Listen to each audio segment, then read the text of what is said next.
রাজের প্রিয় নায়ককে? সালমান শাহ। স্বপ্নের নায়ক কাকে দেখতে চাও নায়ক হিসেবে? বাংলাদেশে যদি বলি একজন মোটামুটি সবার সাথে কাজ হয়েছে, বাট যার সাথে হয়নি যে নাই হয়তো, বাট থাকলে হয়তো করতাম, সেটা হচ্ছে সালমান শাহ।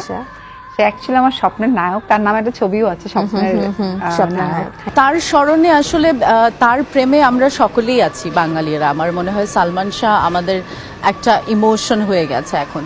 তো আমাদের কপাল খারাপ যে আমরা তাকে পাইনি। আমরা যখন অভিনয় করতে এসেছি সে আমাদেরকে ছেড়ে চলে গেছে। সালমান শাহ যদি বেঁচে থাকতেন তার সাথে অবশ্যই আমি অভিনয়ের আগ্রহ প্রকাশ করতাম।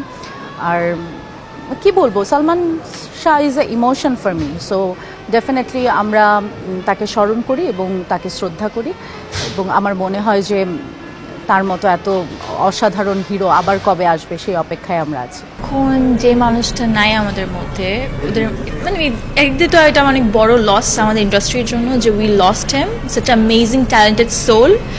মেবি থাকলে এখন অনেক কিছু নিয়ে কথা বলতে পারতাম, অনেক সাজেশন দিতে পারতো, অনেক ভালো একটা টাইম স্পেন্ড হতো।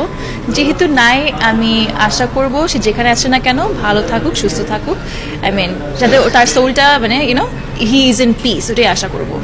ডেফিনেটলি সে যদি বেঁচে থাকতো, সে এখন I think one of the biggest reason industry এখন এরকম বা ডিফারেন্ট হতে পারছে না is because he is not here with us.